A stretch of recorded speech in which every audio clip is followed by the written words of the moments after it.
You're listening to Skeptoid. I'm Brian Dunning from Skeptoid.com. The Inflammatory Diet. Wellness, contend many promoters of healthy living, can most easily be achieved by avoiding the foods that cause inflammation. Inflammation being the root cause of so many modern diseases. It's a mantra that's repeated virtually every time you hear a Hollywood celebrity preach about their diet, and every time you pick up a best-selling book in the health and wellness section. Cut out the foods that cause inflammation and add more foods that reduce inflammation, and instantly you'll be in charge of your health. Those modern diseases, so symptomatic of our Western culture, the advocates claim, will simply fail to take a foothold in your inflammation-proof body. Today we're going to unpack this dietary belief and see if there really is such a thing as a food that can either trigger or reduce inflammation, and see if reducing it is even something you should try to do in the first place. Here are a few specific claims harvested from the top results in a Google search for inflammation and diet. From mindbodygreen.com, a fiber-rich diet helps reduce inflammation by supplying naturally occurring anti-inflammatory phytonutrients found in fruits, vegetables, and other whole foods. From WebMD, an anti-inflammatory diet is widely regarded as healthy, so even if it doesn't help with your condition, it can help lower your chances of having other problems. From drwhale.com, along with influencing inflammation, this natural anti-inflammatory diet will provide steady energy and ample vitamins, minerals, essential fatty acids, dietary fiber, and protective phytonutrients. From Eat This, Not That, the typical American diet is full of inflammation-inducing foods, fried foods, refined flours and sugars, hormone and antibiotic-laden animal products, synthetic sweeteners, and artificial food additives. And just to show how prevalent these beliefs are, we even find it on Harvard Women's Health Watch. One of the most powerful tools to combat inflammation comes not from the pharmacy, but from the grocery store. While sorting and collating and arranging all the research for this episode, I decided the best way to present it is in reverse. The basic claim we're evaluating is that you should eat a diet that reduces inflammation and thus reduce disease. And it turns out that every link in that chain is fatally oversimplified to the point that by the time we get to the end of the chain, there is nothing left. So rather than funneling down to the conclusion, I'm going to start with the conclusion and then explain what's wrong with each of the assumptions supporting the claim. And that conclusion is, drum roll please, no, there is no sound science at all behind the idea that disease is caused by inflammation, or that inflammation is generally a thing to be avoided, that inflammation is even well enough defined in this context, or that certain foods cause it and certain foods reduce it. When you hear a Hollywood celebrity or diet guru say that you should eat in such a way to reduce your body's inflammation, they are wrong. There's no reason to do such a thing, and there's not even such a thing to try and do. It's just another magically easy solution to a complicated problem. It sounds science-y, and magically easy solutions sell themselves, so it becomes wildly popular among the general public. So, let's start with the basics. What exactly is inflammation? Well, the part that everyone knows is that it involves redness and swelling. It happens when your body is healing an injury or fighting infection. The capillaries dilate, allowing more blood to flow through, and also stretching open their pores, allowing white blood cells to escape the capillaries and inundate the damaged area. The chemical signal that triggers it is caused by inflammasomes, which reside throughout your body and are one important component of your immune system.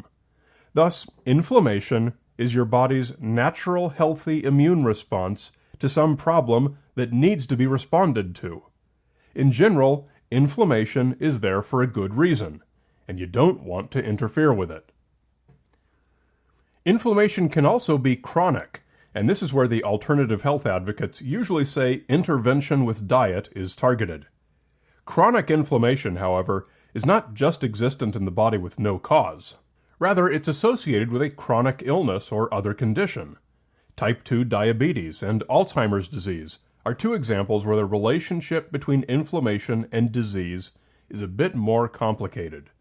In both cases, the attendant inflammation, in the brain in Alzheimer's and in the pancreas in diabetes, may actually make the disease worse. However, this is not to say that the inflammation is the cause of the disease. Indeed, evidence indicates that the disease is the cause of the inflammation. While some inflammation is crucial to repairing damaged tissue and fighting infection, it can also worsen conditions like rheumatoid arthritis and asthma, and others. It's simply wrong to say it's always good or must always be fought.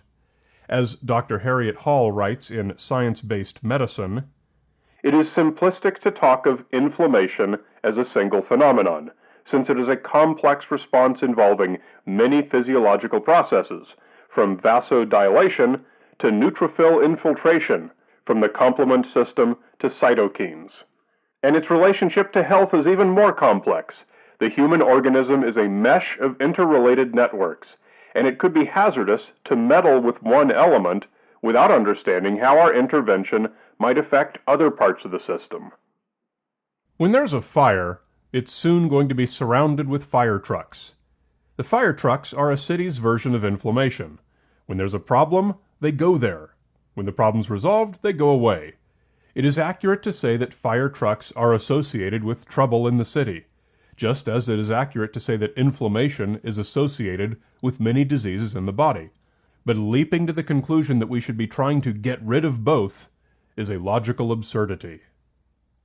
So should we be trying to fight inflammation? And if we did, could we? And would diet be the way to do it? Well, obviously, anti-inflammatories do, like ibuprofen and a host of others. So it sounds perfectly plausible that some foods may have a similar biochemical effect. And if you believe the alternative health websites, they do. Sadly, the scientific evidence is lacking entirely.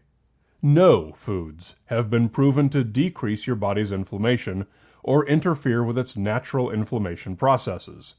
However, there is one related diet choice that can: fasting. When you fast, there's a slight increase of lactic acid in your blood, along with beta-hydroxybutyric acid, which is associated with ketones. These trigger some chemical reactions that turn off inflammasomes.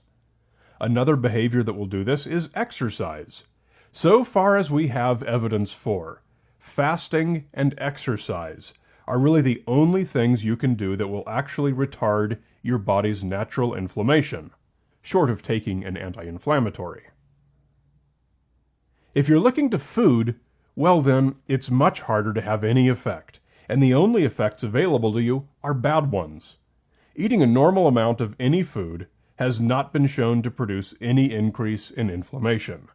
However, overeating, even at a single meal like Thanksgiving when you gorge yourself, will absolutely produce inflammation. If your gigantic meal is high in saturated fats, this effect is greater. The increased inflammation is associated with your body's overdrive effort to metabolize this giant meal, and it subsides once the food has been digested.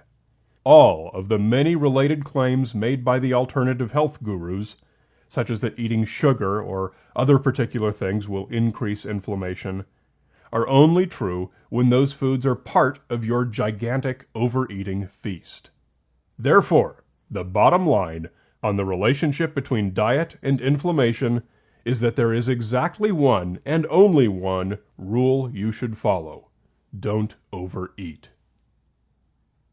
When you see anything else online, in a book, or coming from the mouth of your favorite alternative wellness celebrity, no matter how many sciencey sounding words are in there, be skeptical. The evidence simply doesn't support it. You're naturally omnivorous, and you can relax. With the possible exceptions of sugar and wheat, the food cited most often by those who embrace these beliefs is processed food, processed meat, processed cheese, processed sugar, whatever that is, processed anything. This is a good time to insert my periodic reminder that you should nearly always be skeptical when someone speaks of processed foods as being a generally bad thing. The reason for this is that rarely in human history has there been a term so uselessly vague.